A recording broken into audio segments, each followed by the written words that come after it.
avec cette image et avec le thème qui est choisi, nous allons faire une lecture dans le livre des Rois, au chapitre 2, verset 19. Et c'est l'histoire d'Élisée. Élisée qui est un prophète qui a succédé à Élie et qui va accomplir encore une œuvre qui est complètement merveilleuse. Et voici cette œuvre, cette histoire qui nous raconte les gens de la ville. On parle de Jéricho. Les gens de la ville de Jéricho dirent à Élisée: voici, le séjour de la ville est bon, comme le voit mon Seigneur. Mais les eaux sont mauvaises et le pays est stérile. Il dit: apportez-moi un plat neuf et mettez-y du sel. Et ils lui apportèrent.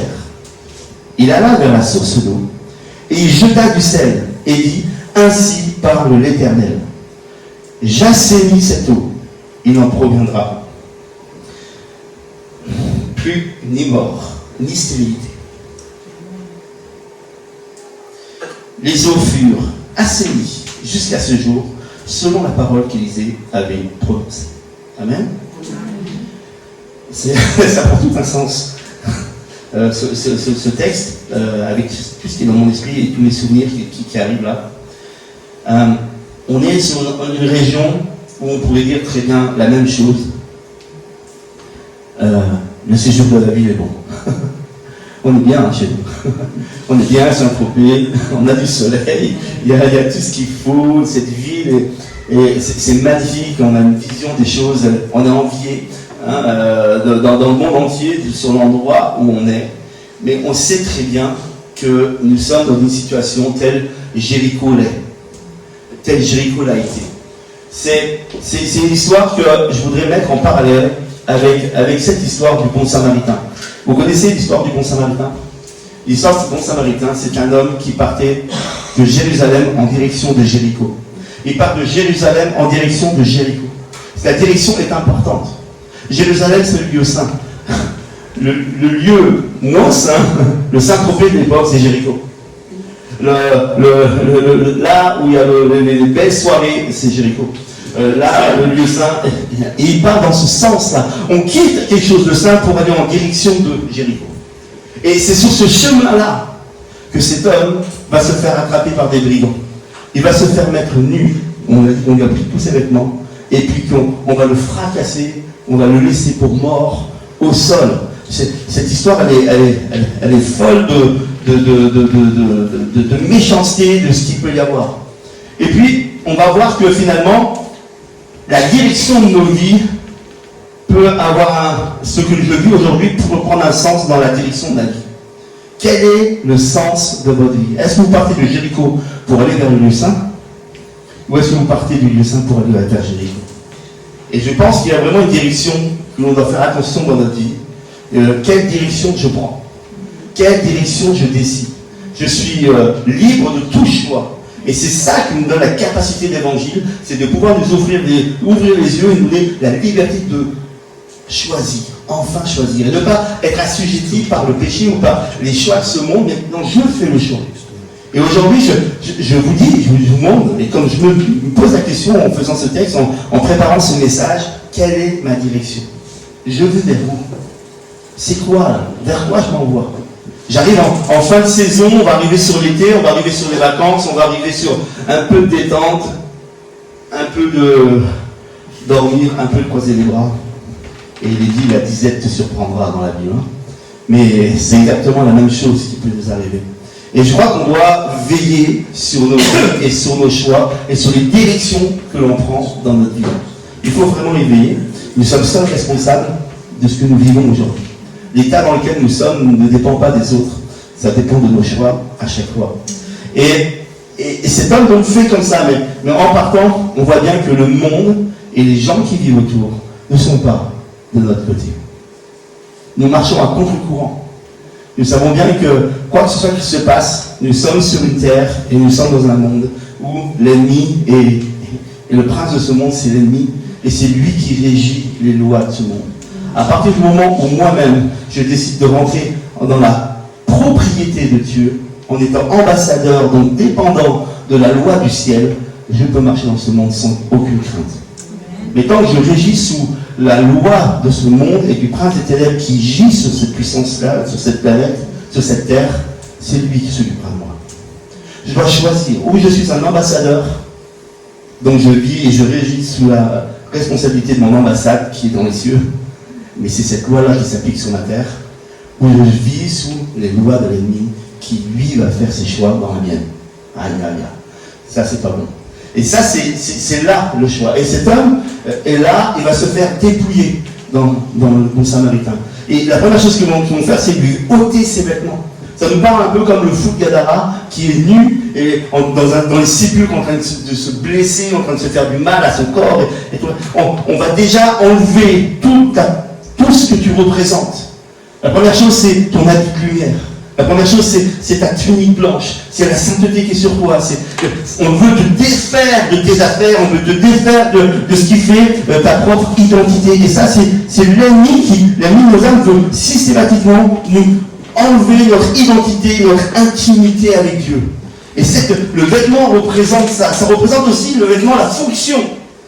On a une fonction, hein. Un mécano, il va mettre un bleu, la poste, on voit comment ils sont habillés. Il y a une fonction. Il y a aussi, bien sûr, dans le culte de l'époque, il y avait une fonction. Les Lévites avaient une tenue, les sacrificateurs avaient une tenue. Il y a toutes des choses qui sont bien précises. Ce texte parle pour les gens de cette époque, et c'est Jésus qui l'a mis en évidence, cette histoire-là. Et c'est hyper important de voir que même nos fonctions peuvent être complètement volés et enlevés. Ce que Dieu avait prévu, que tu accomplisses, que tu fasses, que ce soit dans ton travail personnel, que tu sois dans ta maison, que ce soit dans l'église, tu peux te faire voler. Tu peux te faire arracher, selon le choix du chemin dans lequel tu le fais. C'est dingue, c'est fort, c'est réel surtout. C'est fou de réalité et de ce que l'on peut voir. Et puis surtout, c'est que l'image de soi, ce que tu penses de toi-même peut être volé. On peut arracher de tes pensées et de même l'image que tu as de toi, on peut te la voler, cette image. Et ça, je crois que c'est encore pire que quand on ne peut pas se regarder dans la glace. Et c'est d'évaluer soi-même. Je crois que c'est le plus gros plan que l'ennemi fait et met en place pour nous détruire. C'est la plus grosse des choses. Parce que je vis avec moi et c'est toute la journée que j'ai pensé ça de moi. C'est pire encore. Je pense que c'est vraiment violent. Et là, il y a un sacrificateur qui vient. Il y a un religieux qui vient. Et le religieux voit le blessé sur la route, il passe. La religion ne va rien faire pour nos vies. La religion ne fera jamais rien pour nos vies. Elle va nous accuser, elle va nous enfoncer, elle va nous dire c'est comme ça, c'est bien fait, ou va savoir. On fait ceci, on fait cela, on paye ceci. Ça, c'est la religion. Un lévite va passer devant. Un lévite, il est attaché comme sacrificateur au service lévitique, au service ce que je fais quand je fais la louange et que l'on chante ensemble auprès de Dieu. Je fais un travail que les lévites faisaient. Je vous amène dans la présence de Dieu. C'est un travail, c'était une tribu à part, c'était des gens à part, c'était une spécialité à part, des gens qui étaient saints et mis de côté pour faire ce service. Ils sont appelés à amener le peuple dans la présence de Dieu. Il voit le blessé sur la route. Et même là, il n'est pas aimé. Il n'est pas touché. Il faut que ce soit un Samaritain qui vienne. Et quand on écoute et quand on lit l'histoire de la Samaritaine, elle-même dit, mais quelle relation il y a entre nous et les Juifs? Il n'y a rien du tout. Il n'y a pas de possibilité. Alors que Jésus voit sourire et ouvrir vers la Samaritaine. Et là, le Samaritain est là. C'est ceux du dehors, c'est ceux qui ne sont pas connus, c'est ceux qui normalement ne devraient pas avoir accès à Dieu. Et puis de compassion va s'étendre sur cette personne-là, va prendre soin d'elle. Et puis il va mettre du vin sur ses plaies. Et puis il va mettre de l'huile pour guérir. Et puis il va l'amener à l'hôtel. Et à l'hôtel, il va payer d'avance avec 2 deniers, il va donner l'argent pour qu'il soit soigné alors qu'il repart. Et il lui dit au maître de l'hôtel, il lui dit, s'il y a plus à payer, à mon retour, je te le donnerai. Nous sommes tous les Samaritains. Nous n'étions pas prévus de la tribu qui devait nous amener dans la présence de Dieu. Mais Christ a ouvert au monde entier, a fait que les enfants de qui lui appartiennent, c'est les enfants d'Abraham, c'est les enfants de la foi. C'est ceux qui croient. Et nous sommes ceux-là. Et nous sommes ceux qui devons avoir ce cœur comme je le disais, de méditer, ce chant que j'ai pris juste avant. Je veux avoir un cœur comme toi, Seigneur, parce que tu aimes les gens. Tu laves l'église opprimée, tu prends soin du rejeté, tu es là, tu as un cœur comme ça. Et je dois prendre soin de ceux qui sont autour de moi, prendre soin je dois avoir ce cœur en moi parce que Christ vit en moi, parce que son esprit vit en moi. Je ne peux pas avoir d'autres sentiments que les siens. Et si j'en ai d'autres, c'est que c'est moi qui dirige. Et là, il faut que je me pose la bonne question. Dans quel sens va ma vie? Je dois pouvoir être dans un endroit où l'endroit est bon, mais on sait que tout ce qui se passe, c'est stérile. Et l'eau n'est pas bonne qui en sort de cette ville et de cette région. Mais je dois être la personne qui va amener une guérison, qui va amener une solution, qui va prendre soin de ceux qui sont autour de moi. Cet homme samaritain va dire ça. Et le samaritain est vraiment, c'est fort parce que Jésus met son image en comparaison, en prophétique, avec un samaritain. Souvent on le voit avec Élie, Élisée, des choses, Josué, David, une typologie de Christ. Dans la manière de faire, on reconnaît ce que Christ va faire ou a accompli. C'est des parallèles. Oh, il fait la même chose d'une autre manière, dans un autre temps, mais ça correspond à. Là, on voit qu'il prend l'image du samaritain. Il prend soin, il verse le vin, qui est son sang. Il met l'huile, qui est son esprit. Il le met dans l'autel, qui est l'église. Et il dit à celui qui je reviendrai et je te bénirai pour tout ce que tu as accompli pour cet homme qui était blessé. Le Seigneur va revenir et nous recevrons chacun pour notre part la rétribution de nos actes, de nos œuvres et de ce que nous avons accompli. Vous savez, c'est ce qu'il dit là dans ce texte. Et il prend l'image du samaritain. Moi je sais, waouh, c'est tellement, Seigneur, quelle humilité. Il aurait pu prendre l'image d'un roi qui a vaincu, qui vient conquérant, bénissant le peuple. Non, il prend celui qui est rejeté. Je suis celui-là, et qui prend soin de celui qui est blessé. Nous devons être cela. Et nous devons faire attention à nos vies, à nos actes et à tout ce qu'elle représente. Cette histoire de l'eau de Jéricho, c'est notre vie, c'est notre histoire. Ça peut être moi-même Jéricho. Comme ça peut être l'endroit où je vis Jéricho. Ah, c'est bon, j'aime bien prendre du temps avec un tel, mon frère, ma soeur, ou des amis. J'aime bien, c'est super, on prend bien du temps. Mais qu'est-ce que... C'est amer ce qui en sort de cette personne, c'est pas buvable. Dis-moi qui tu fréquentes, je te dirai qui tu es. C'est pas buvable. Et c'est stérile, ça porte pas de fruits. Tout ce qui en sort de cette personne ne porte aucun fruit. Et ça peut être la ville, ça peut être moi. Alors il y a une solution qui est apportée par Élisée. Cette solution, elle est pleine de sens. Il faut savoir que Jéricho, à l'époque, il y a à peu près, on va dire, combien de temps, qu'est-ce que j'ai marqué ? Il faut dire à peu près, il y a 5 siècles avant, Jéricho avait été maudit par Josué. Elle avait été maudite. Et il avait dit, maudit soit devant l'Éternel l'homme qui se lèvera et rebâtira cette ville de Jéricho. Qu'il en pose les fondements sur son premier-né et en établit les portes sur son plus jeune fils. Il est en train de raconter que Josué a voulu faire un exemple. C'est la première cité qui est tombée, la cité qui est tombée de Jéricho. C'est les murs de Jéricho. Ils ont passé, ça avait en terre promise, et là ils arrivent devant Jéricho qui est imprenable. Et ils vont tourner, ils vont faire selon l'œuvre de Dieu, selon la méthode que Dieu a demandé. Ils vont tourner dans la louange, ils vont faire sonner les trompettes, ils vont faire ci, ils vont faire ça. Et au bout d'un moment, du 7e jour, il y a tout qui va s'écrouler et les murailles de Jéricho vont tomber. Et la ville va être prise. D'accord ? Mais Josué a voulu et a fait de mettre en exemple. Voici, lorsque je prends la terre promise, voici ce qui va se passer. Et voici que ce soit en exemple que, à cause des cultes amoréens, à cause de tout ce qu'il y avait à l'époque, des choses qui se passaient à l'intérieur, tout a été voué à l'interdit, à dire ça, on ne voudra plus voir ça, et cette ville ne pourra plus exister. Ou ce que représente cette ville, ou ce que fait cette ville. D'accord ? Donc elle a été maudite, cette ville.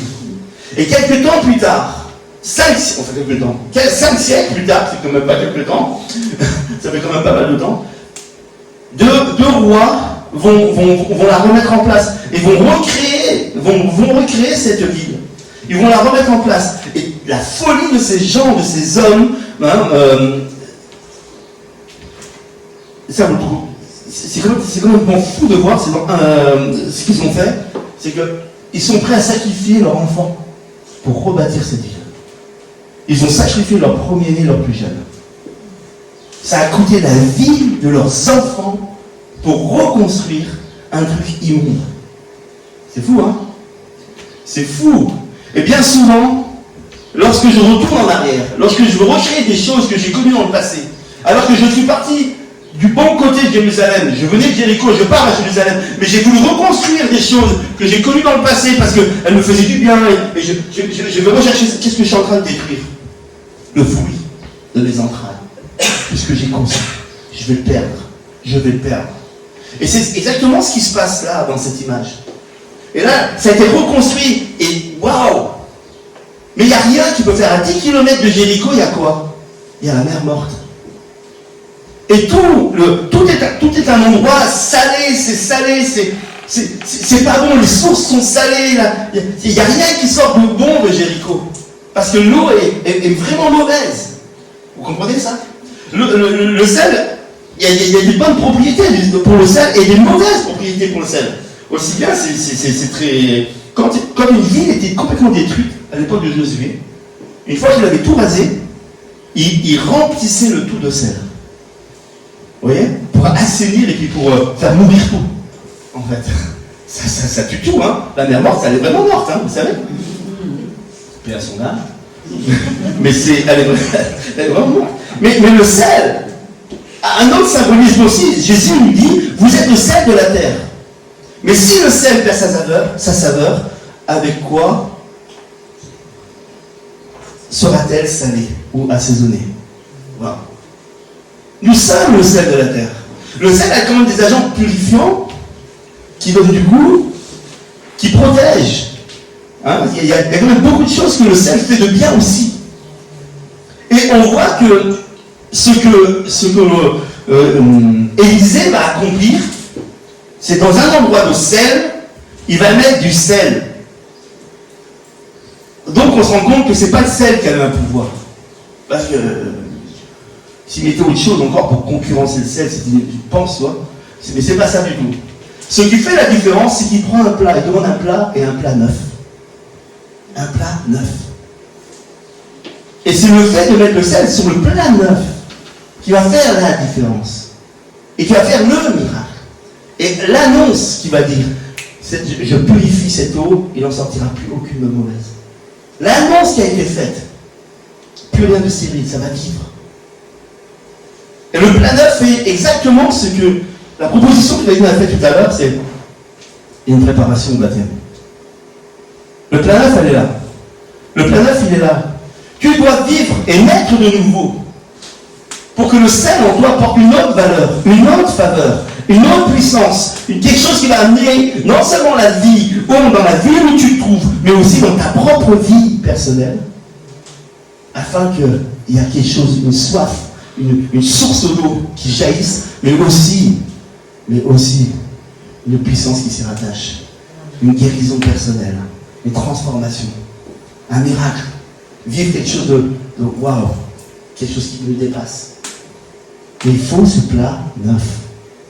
Il nous faut ce plat neuf. Élisée va prendre le plat neuf, il va mettre le sel dessus, il va faire cette annonce, et puis il va le déverser, ce sel, dans l'eau.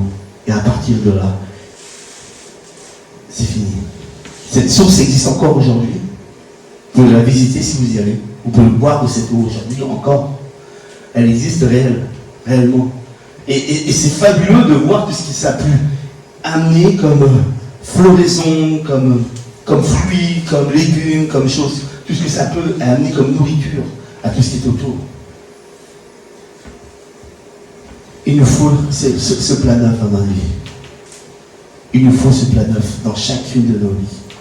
Il nous faut prendre soin de ce que le Seigneur a déposé pour chacun de nous, pour cette région, pour ton quartier, pour ton entourage, pour ton travail, pour les personnes qui sont avec toi, qui vivent avec toi.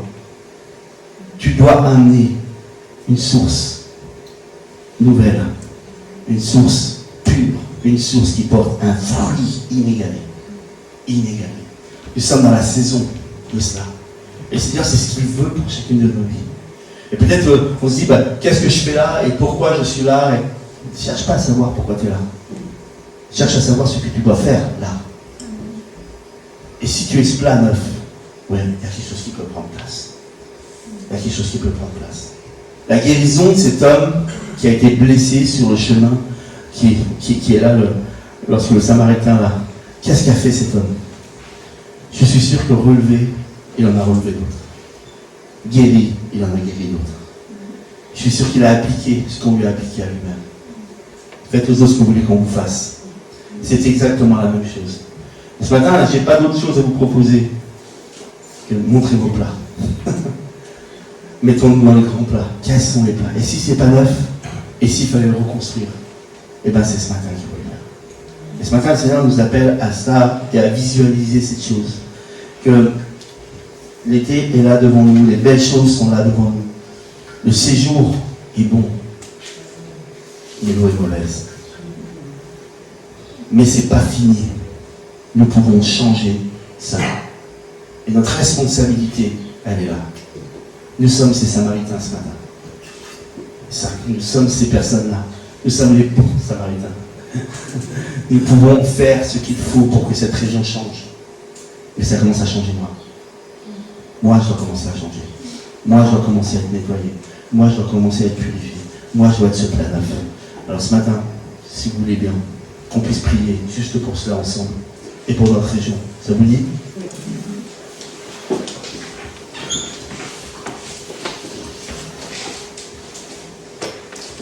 Seigneur, te prions ce matin, Père, conscient de l'œuvre que tu as accomplie pour chacune de nos vies à la croix. Tu appelles à nous identifier et à vivre la victoire de ta résurrection, de ce que tu as acquis, Seigneur mon Dieu. Tu as brisé la mort, tu as vaincu la mort. Et Seigneur, nous voulons mourir à nous-mêmes, à ce que nous sommes, à nos choix, aux directions que nous avons prises, au chemin que nous empruntons. Et nous voulons prendre la bonne direction. Mais Seigneur, nous voulons apporter bien plus que ce que nous avons déjà. C'est pourquoi, Seigneur, nous voulons amener la vie et la vie abondante autour de nous, à ceux qui sont autour de nous. Mais nous voulons la recevoir d'abord en nous. Ce sel a d'abord été mis sur ce plat. Et nous sommes ces plats ce matin, Seigneur. Et nous voulons ton sel sur nos vies, qui désinfecte, qui purifie, qui met du goût, qui met la saveur. Seigneur, nous réclamons ce sel ce matin. Pour chacune de nos vies, Seigneur. Parce que nos maisons en ont besoin. Parce que notre ville, nos régions en ont besoin. Nos quartiers en ont besoin. Bien plus encore, Seigneur. Tu vas revenir, Seigneur mon Dieu. Tu vas revenir. Et nous voulons recevoir ce qui est notre dû. Nous voulons recevoir ce qui est notre dû, Seigneur. Alors fais ton œuvre ce matin, Seigneur. Tu es celui qui relève, qui guérit, qui relève les ruines, les villes endommagées, qui reconstruit, Seigneur. C'est toi qui rebâtis des cendres. C'est toi, Seigneur mon Dieu, qui relève. Seigneur, nous voulons vivre cela pour pouvoir relever les autres ce matin. Ou pour nous-mêmes, ou pour être aptes à faire le travail à lequel tu nous appelles.